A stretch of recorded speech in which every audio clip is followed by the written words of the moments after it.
అందరికీ నమస్కారం. కార్యక్రమం ప్రారంభించే ముందు గురువుగారు బ్రహ్మర్షి పత్రి గారికి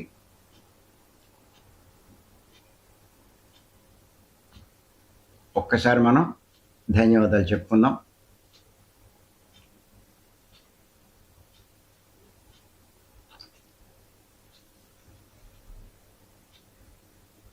మనం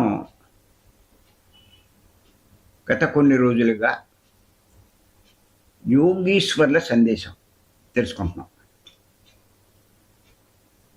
సందేశాలు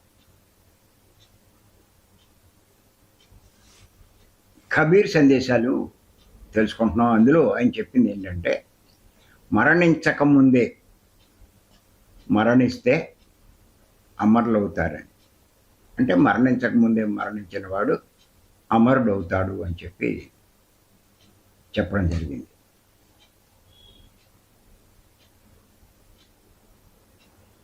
అంటే మరణించిన తర్వాత ఏం జరుగుతుందో తెలుసుకోవాలి.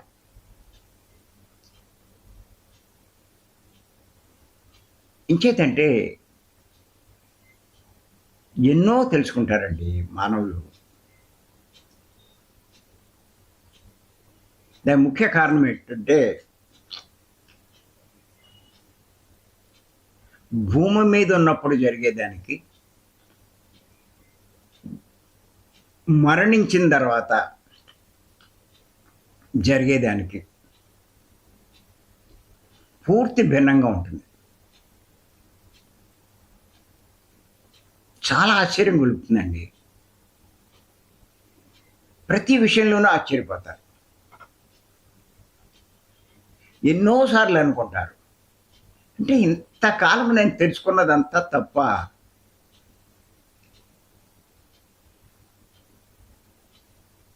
ఇంతకాలం నేను ఊహించిందంతా తప్ప,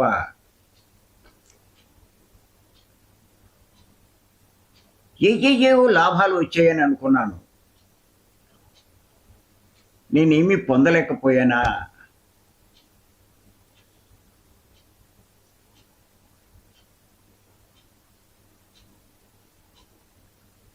ఆశ్చర్యం.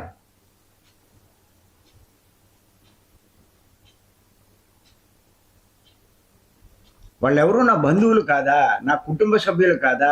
వాళ్ళకి నాకు సంబంధం లేదా?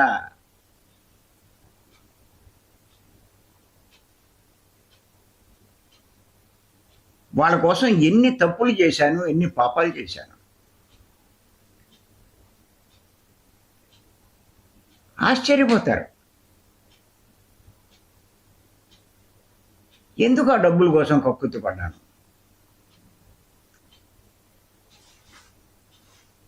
పైకెళ్ళవి చెప్తారు.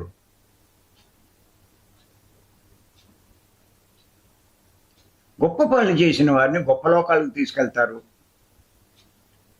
తప్పులు పాపాలు చేసే వాళ్ళని కింద లోకాలు తీసుకెళ్తారు. బాధపడతారు. అప్పుడు ఎందుకు ఆ తప్పులు పాపాలు చేశాను? ఎందుకు జీవితాన్ని నష్టపెట్టుకున్నాను? నాకు బతకడానికి ఎంత కావాలి?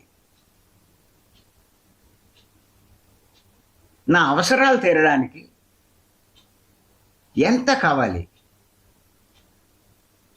ఎందుకు అంత అత్యాశపడ్డాను? ఎంత నష్టపోయాను నేను?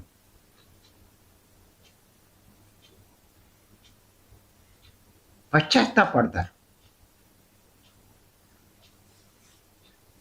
అప్పుడు నేను చేసేదంతా రైట్ అనుకుంటారు, నేను సరిగ్గానే చేస్తున్నాను అనుకుంటారు. ఇలాంటివి చేయకపోతే ఎలా సుఖపడతామనుకుంటారు. పక్క వాళ్ళతో కంపేర్ చేసుకుంటారు.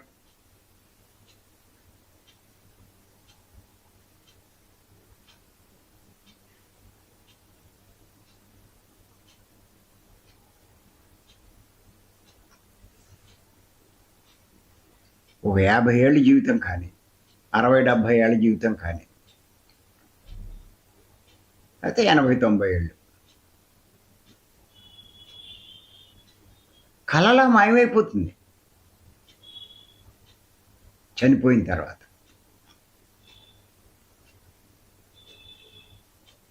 ఏంటిది అంత కళ, నిజం అనుకున్నానే. ఎంత ఆశ్చర్యపోతాడండి.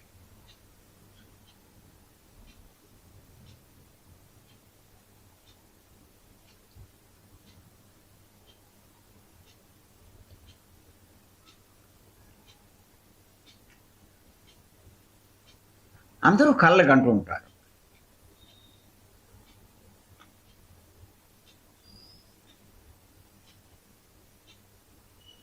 కొన్ని కళ్ళు ఆనందం కలిగిస్తాయి, కొన్ని కళ్ళు దుఃఖం కలిగిస్తాయి. కొన్ని కళ్ళు భయభ్రాంతుల్ని చేస్తాయి.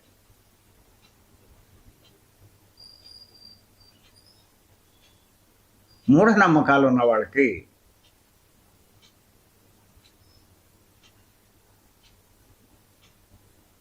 కొన్ని చెడు కళలు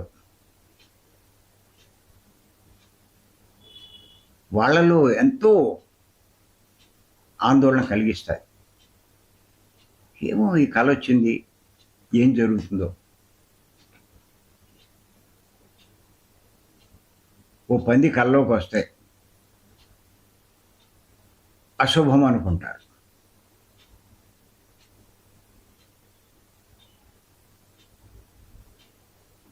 ఎవరైనా ఒక దైవం లాంటి వాళ్ళు కనిపిస్తే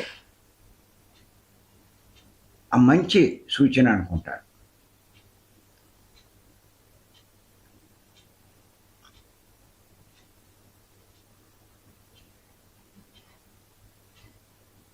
అంచేత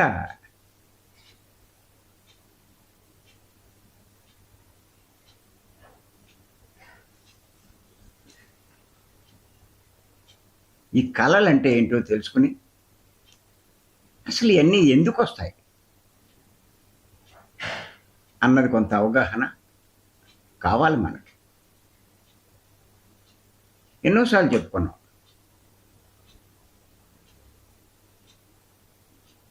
జాగ్రత్త అవస్థలో శరీరం ఇంద్రియాలు పనిచేస్తాయి.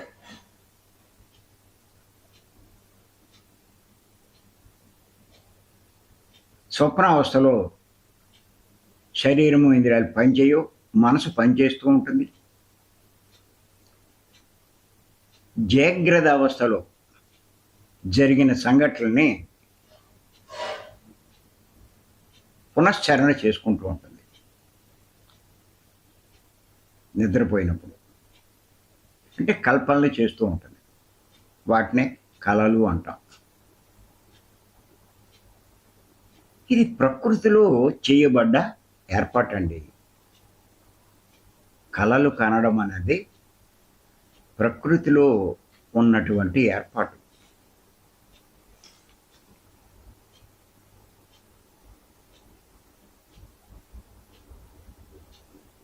ఎందుకు మరి ప్రకృతి ఇలాంటి ఏర్పాటు చేసింది?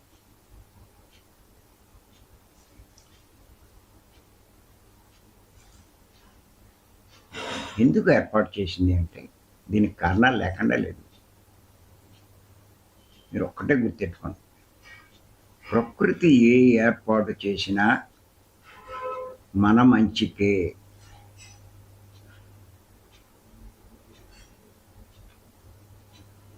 మన లాభానికే.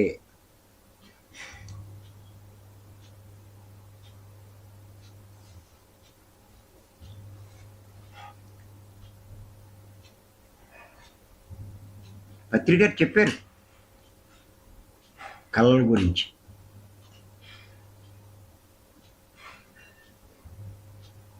ఏమన్నారంటే ఆయన, ప్రకృతి మనకి కళల ద్వారా ఎంతో ఉపకారం చేస్తుంది అన్నారు.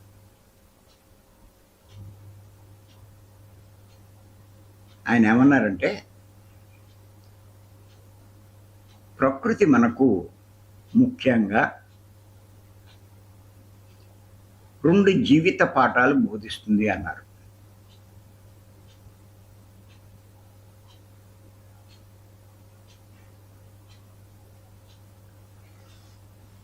ఒకటి పచ్చి నిజము, రెండు పరమ సత్యము. కళల నుంచి మనం నేర్చుకోవాల్సినవి ఈ రెండు చాలా ముఖ్యమైనవి.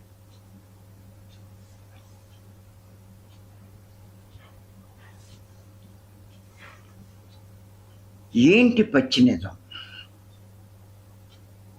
నిజం కాదు, పచ్చి నిజం.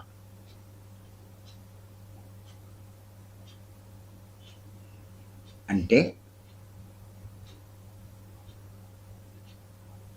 జరుగుతున్నదంతా, అంటే జరుగుతున్న జీవితం అంతా కళ లాంటిదే అని తెలియచేయడానికి ప్రకృతి.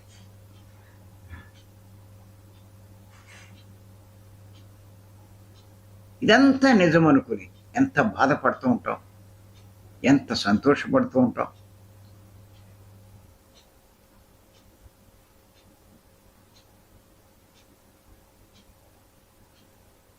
ఆ పిల్లలు బాగా చదివితే పొంగిపోతాం. ఆ పిల్లలు ఏమైనా సరిగ్గా చదవకపోతే, వాళ్ళకి మార్కులు రాకపోతే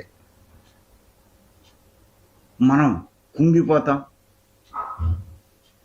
వాళ్ళు ఫెయిల్ అవుతే మనం ఫెయిల్ అయినట్టు ఫీల్ అయిపోతాం.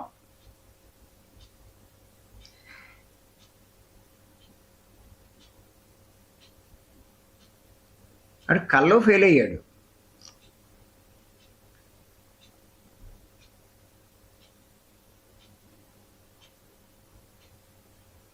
అదే కళని అర్థం చేసుకున్నప్పుడు, ఓహో వాడిదేదో పాఠం నేర్చుకోవడానికి వచ్చాడు, నేర్చుకుంటాడు.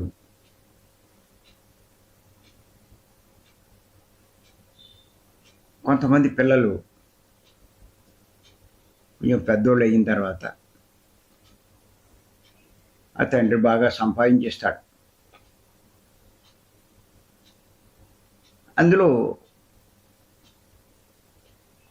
ఒకళ్ళు ఇద్దరు ఇంకా బాగా వృద్ధి చేసి బాగా సంపాదిస్తాడు. ఒకళ్ళు ఇద్దరు దెబ్బతిని ఉన్నాయి కూడా పోగొడుతూ ఉంటాడు. వాడు ఎంతో బాధపడిపోతాడు. సంపాదించేవాడి గురించి ఆలోచించడు, కానీ ఈ పోగొట్టేవాడి గురించి ఎప్పుడూ బాధపడిపోతూ ఉంటాడు.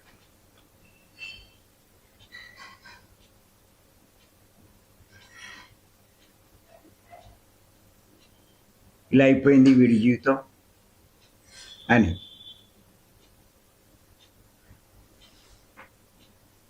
ఇది ఒక కళలో జరుగుతున్నదే కానీ వాస్తవం కాదు అన్న విషయం తెలీదు.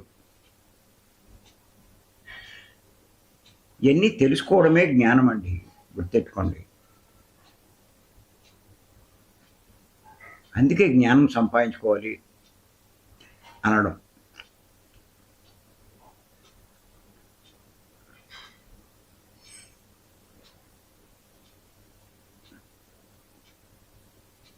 దుఃఖపడరు.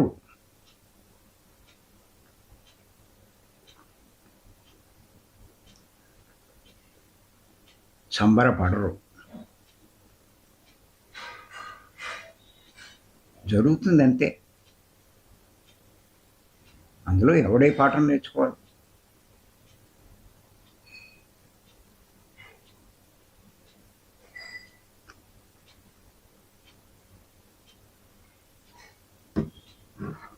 నేను ఒకటి అబ్జర్వ్ చేశానండి.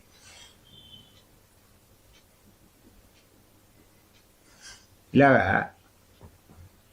కొంతమంది అన్నదమ్ముల్లో దెబ్బతిన్నాడు, బాగా దెబ్బతిన్నాడు. కోట్ల ఆస్తి ఇస్తే ఆస్తి అంతా అమ్మేసి ఏదో అప్పులు చేయడము, అప్పులకి ఆస్తులు అమ్ముకోవడం. దానికి ఎన్నో రకరకాల కారణాలు ఉంటాయి. ఇంకా తేలిగ్గా సంపాదించేద్దామని ఇలా బిట్ కాయిన్సో షేర్సో ఉంటారు, ఇలా చేసేవాళ్ళు. అప్పు చేస్తారు. అప్పు తీర్చలేక ఆస్తులు అమ్ముతారు. ఎంతలా చేస్తారంటే అప్పులు చేశాక ఆ వడ్డీలు కట్టలేక ఆ ఒత్తిడి పెరిగి ఆ వడ్డీలు కట్టడానికి మళ్ళీ అప్పులు చేస్తారు.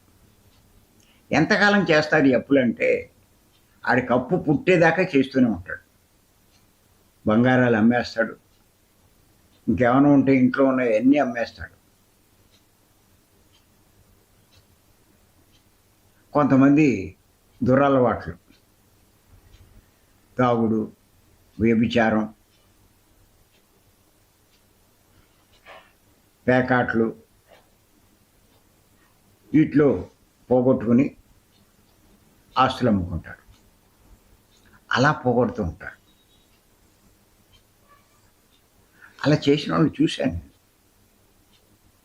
ఎందుకు పోతాయండి ఊరికి? తండ్రి అంత ఆస్తిస్తే ఆస్తులు అమ్ముకోవాల్సిన అవసరం ఎందుకు వచ్చింది? చేసే ఏదో పనులేగా.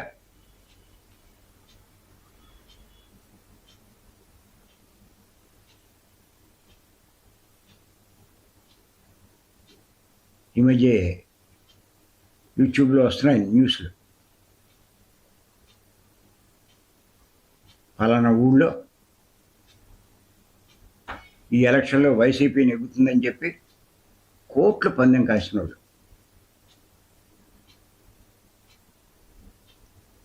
బిక్కారులు అయిపోయారన్న.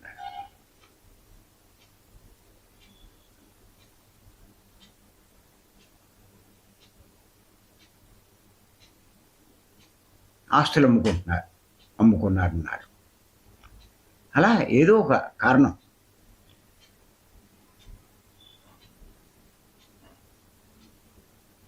ఇక్కడ నేను చేసిన అబ్జర్వేషన్ ఏంటంటే, అలా ఆస్తులు పోగొట్టుకున్నా కూడా మరి అన్నీ అప్పుని అన్నీ అంత అప్పులు పాలైపోయి తిండి లేక వాళ్ళు ఏమైనా మరణించారా అంటే ఈ వయసు ఉండడం వల్ల ఎంతోమందిని నేను గమనించడం జరిగింది. తిండి లేక ఏమైనా మరణించారా అంటే తిండికి ఎప్పుడు వాళ్ళకి లోటు ఉండేది కాదు. ఇబ్బందులు ఉంటే ఉండొచ్చు, తిండికి లోటు ఉండేది కాదు.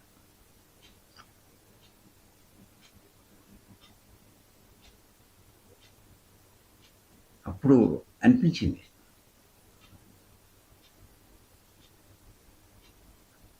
అంటే అప్పుడు విషయాలు గుర్తించుకుంటే ఇప్పుడు అనిపిస్తుంది అన్నమాట.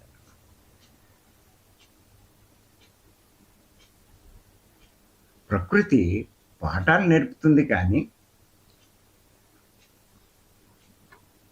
తిండి లేని పరిస్థితులు క్రియేట్ చేయదు, ఆ ఇబ్బందులు ఏమీ పెట్టదు అన్నది అర్థమైంది. ఏదో రకంగా వాళ్ళకి అవసరాలు సమకూరుతాయి.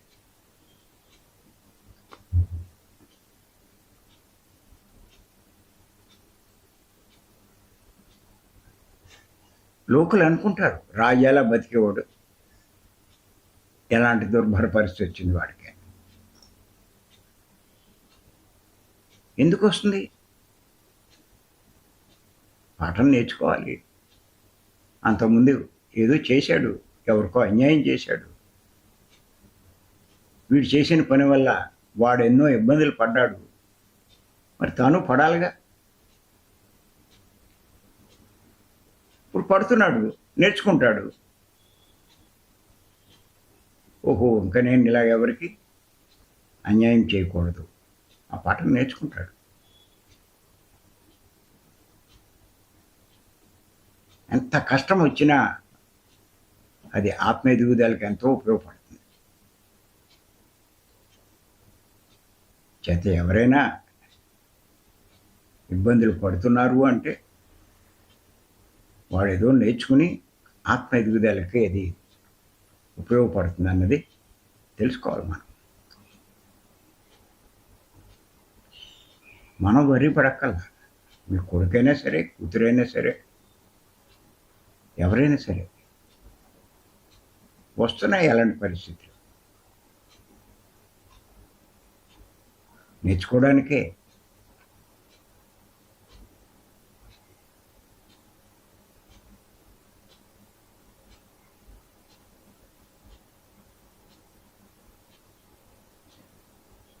కొంచెం ఆలోచించండి. మీకు కల వచ్చింది,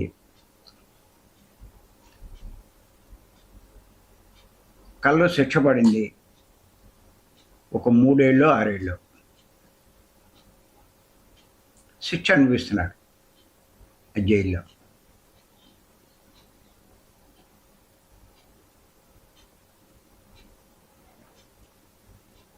ఆ జైల్లో ఏదో గొడవ వచ్చింది, ఇంకో రౌడీ షెటరీని రోజు కొట్టడము, బాధపెట్టడము, వాడు చెప్పింది వీడు వినకపోతే వీడిని తన్నడము వచ్చేస్తున్నాడు. అలాగే పోలీసు వాళ్ళు కూడా ఈయన్నే ప్రత్యేకించి బాధ పెడుతూ ఉంటాడు. ఏంటి ఈ నరకం ఇలా అయిపోయింది, నేను ఎంతో బాధపడుతూ ఉంటాడు, కష్టాలు అనిపిస్తూ.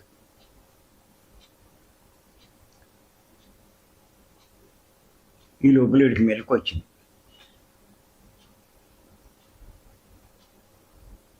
ఏమనుకుంటాడు చెప్పండి? అరే, ఇదంతా కళ, నాకేమి శిక్ష పడలేదా, నేనేమి కష్టాలు అనుభవించలేదా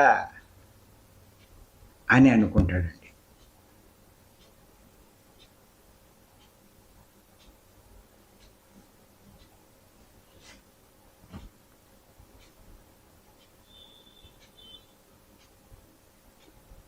ప్రస్తుత జీవితంలో మీరు పడే బాధలు, కష్టాలు ఇవన్నీ కూడా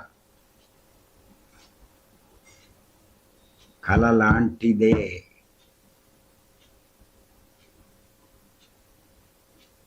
అని తెలియపరచడానికే ప్రకృతి ఈ కళలను ఏర్పాటు చేసింది.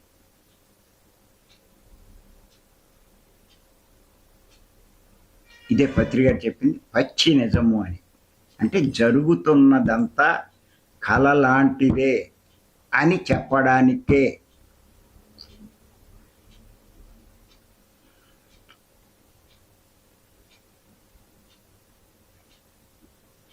కుంగిపోవద్దు, పొంగిపోవద్దు, కష్టాలకు కుంగిపోవద్దు, భోగాలకు పొంగిపోవద్దు. అది కలే, ఇది కలే.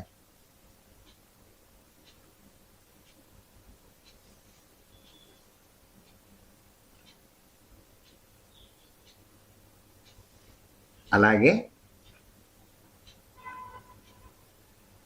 పరమ సత్యం 2 రకాలు నేర్చుకుంటాం కళల ద్వారా.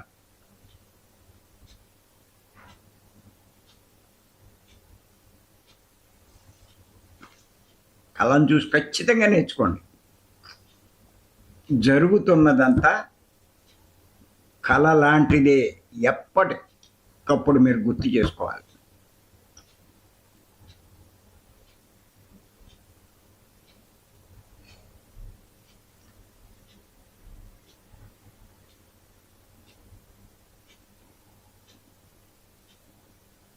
నాకు ఇప్పుడే అనిపించింది ఏమిటంటే,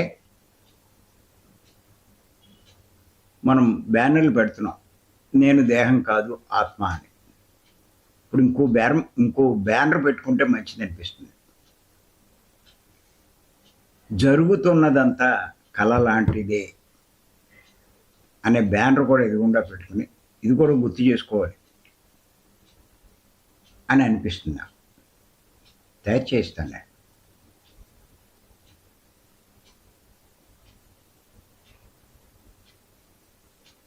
ప్రకృతి బోధించే పచ్చి నిజమండి ఇది.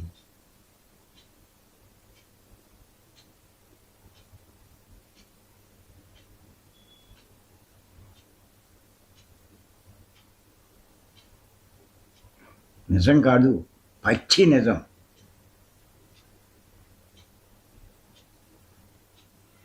ఇది ఎప్పుడు తెలుస్తుంది? ఎప్పుడు తెలుస్తుంది అంటే మరణించక ముందే మరణించిన వాడికి తెలుస్తుంది, ఆ జ్ఞానం ఉన్న వాడికి తెలుస్తుంది. అయితే ప్రాక్టికల్గా మరణించిన తర్వాత తెలుస్తుంది.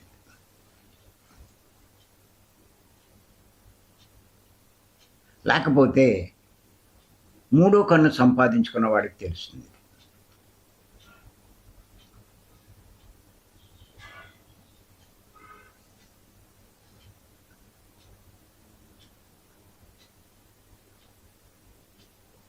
ఇది మర్చిపోకండి, జీవితంలో ఎన్నో జరుగుతూ ఉంటాయి.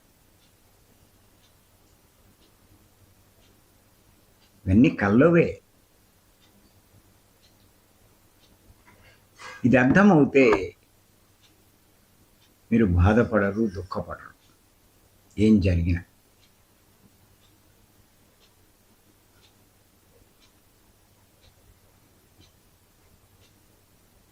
మరి కష్టాలు భరించలేకపోతున్నానండి అంటారు. మళ్ళా మీరు బాగానే ఉన్నది కల్లా అనుకోమంటున్నారు, కానీ చచ్చిపోతున్నానే ఇప్పుడు ఆ కష్టాలు భరించలేక.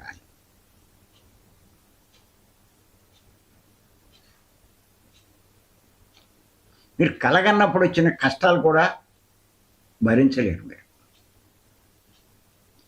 నిజంగా అనుభవిస్తున్నట్టుగానే ఫీల్ అవుతూ ఉంటారు.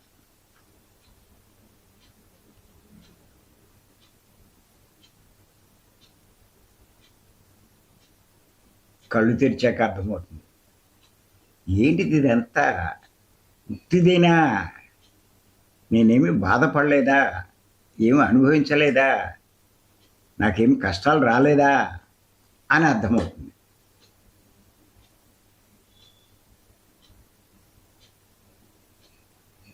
చనిపోయిన తర్వాత తెలుస్తుంది ఎన్ని ఉత్తిదే.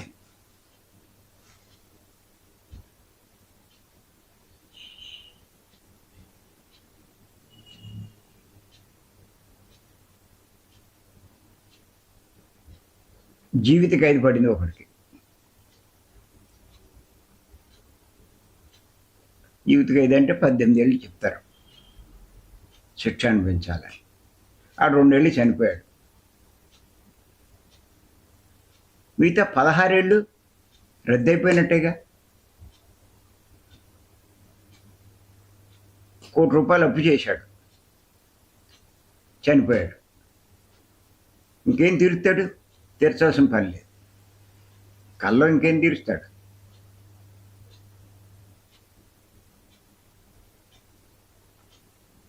ఆ శిక్షలు ఉండవు, ఏది ఉండదు. కళ మెలకుగా రాగానే ఏది ఎలా ఉండదో ఈ పగటి కళ కూడా జరిగేదే అని ఏది ఉండదు, గుర్తెట్టుకోండి.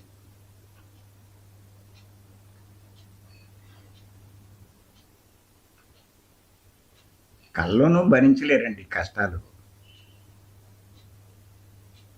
జీవితంలో కూడా భరించలేమండి. కానీ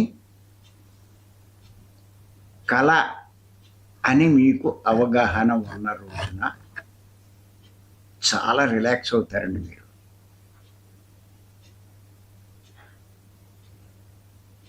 ఇది తెలియజేయడానికి నిజం అనుకుంటున్నావు నాయన, ఇది నిజం కాదు, ఇది కళ లాంటిదే అని తెలియచెప్పడానికే ప్రకృతి ఈ ఏర్పాటు చేసిందండి.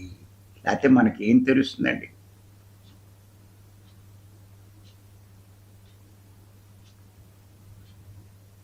ఏర్పాటు చేసింది ప్రకృతి.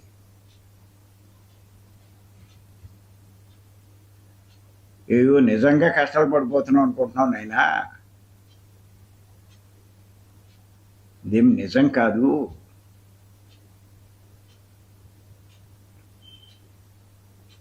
ఇది కళ లాంటిదే. కళలో జరిగి కళ మెలకు రాగానే ఓ ఉత్తిదేనా అని ఎలా అంటావో అలాంటిదే నాయనా అని తెలియచెప్పడం ప్రకృతి.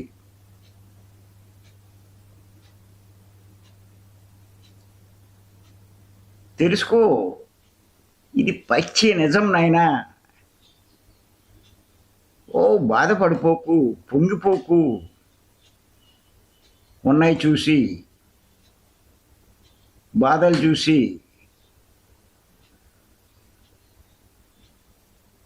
ఇది ఒక కళ లాంటిదే. ఎంతలా ప్రకృతి బోధిస్తుందండి మనకి.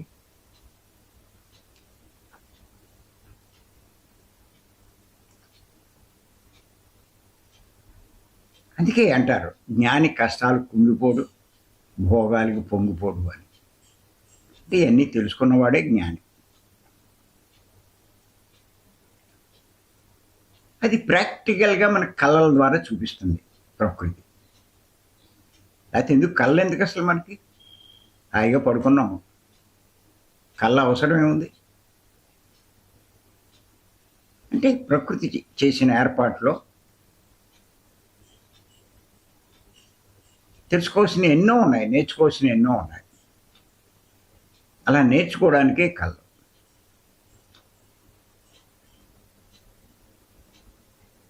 అది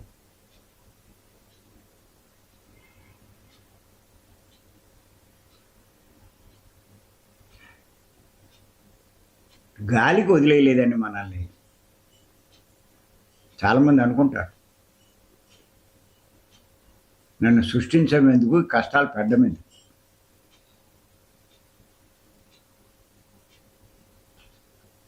భగవంతుడు నేను అవును అడిగానా అంటారు.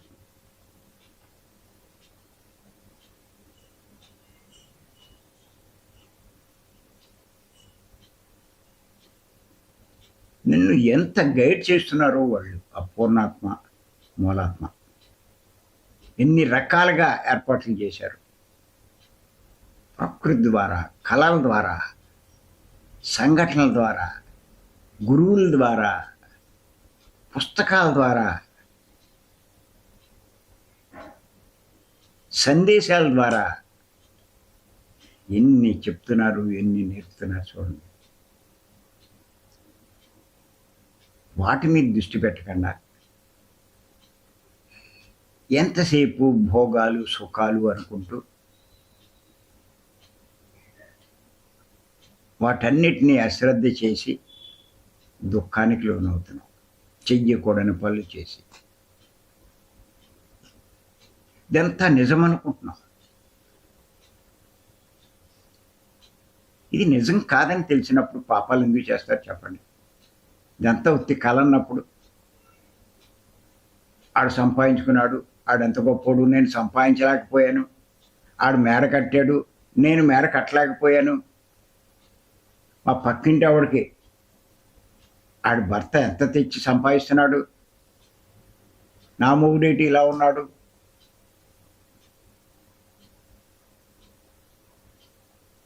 అది కళ, ఇది కళ.